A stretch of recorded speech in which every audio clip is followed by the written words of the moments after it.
Today, we will discuss Module 6, Criterion 5, which focuses on academic staff.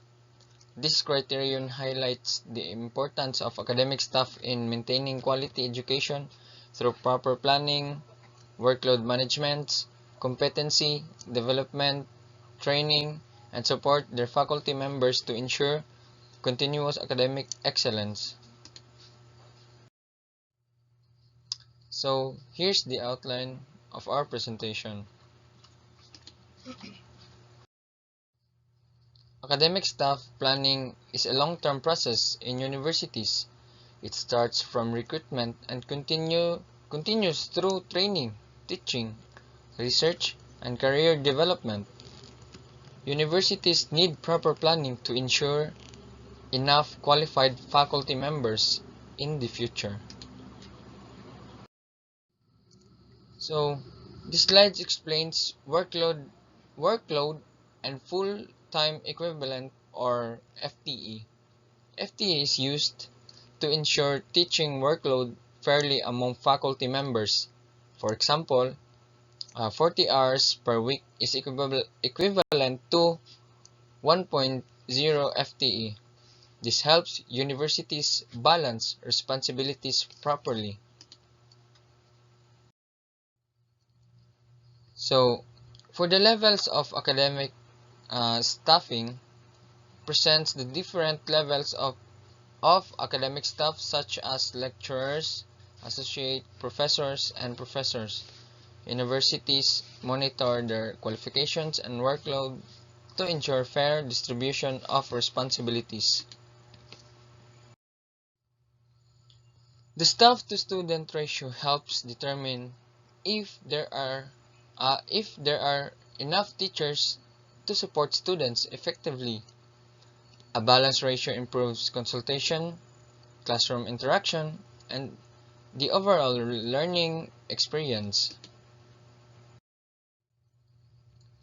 Academic staff should have strong competencies in teaching, research, leadership, and technology. Being knowledgeable is important, but effective teaching and communication skills are also necessary. So next is a training needs analysis. So this slide is explain the training needs analysis. So this is a universities provide seminars, workshop, and professional development activities to improve the faculty's skills and the effectiveness of the training, and it also evaluates afterwards.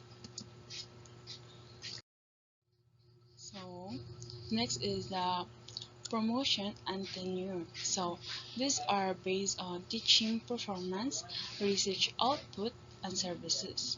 So this process should be transparent and fair to encourage the faculty members to improve continuously. So, so the faculty members perform different responsibilities aside from teaching. So they'll also conduct research, handle administrative work, and participate in community service. So because of this property, it workload balance is important. So next is the research and performance. So this slide is highlight the research for managing universities, monitoring publication, and teaching performance. So some of the institutions also provide incentives and recognition for outstanding achievements. So, and also, this slide is show the journal article of metrics from the um, slide. So the conclusion is the academic staff play an important role in maintaining quality education, property planning, and balanced workload, and also continuous continuous training and also recognition help universities development competent and productive productive faculty members. So that's all. Thank you.